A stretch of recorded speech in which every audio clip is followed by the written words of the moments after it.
ప్రశ్న: సమస్యలకు కారణం ఎవరు? సమాధానం: సమస్యలకు కారణం, ప్రతి ఒక్క సమస్యకు కారణం మన మనస్సు. మన మనస్సు ఆలోచించే విధం, అనవసరమైన ఆలోచనలు. ఈ ఆలోచనలే మన సగం సమస్యలకి కారణం. మరి ఈ సమస్యలను ఆలోచించకుండా ఉండాలి అంటే మనం ఏం చేయాలి? ఈ సమస్యలను మనము కొని తెచ్చుకుంటూ ఉంటాం. కొన్ని అంటే ఎదుటివాడికి బాగున్నాడు, వాళ్ళలాగా మనము ఉండలేకపోతున్నాము. ఎందుకు? ఇది ప్రధానమైన సమస్య. ఎదుటివాడికి అన్నీ ఉన్నాయి, మనకు లేవు అనేది దాని అర్థం.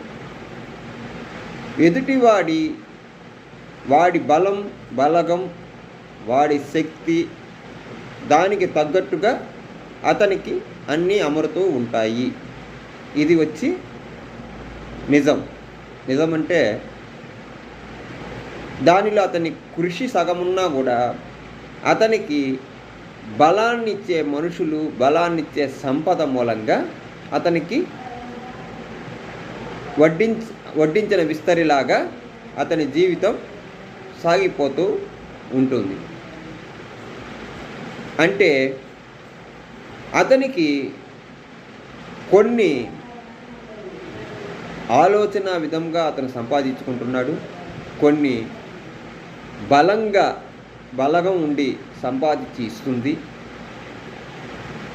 కొన్ని అతనికి దైవ బలం ఎక్కువగా ఉండటం వలన అన్నీ చకచక జరిగిపోతూ ఉంటాయి.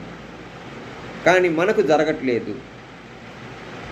ప్రారబ్ధ కర్మ, మనం చేసుకున్న పాపపుణ్యాలు, మనం చేసుకున్న కర్మ, ఆ కర్మ వలన మనం కొన్ని అనుభవించాల్సి వస్తుంది.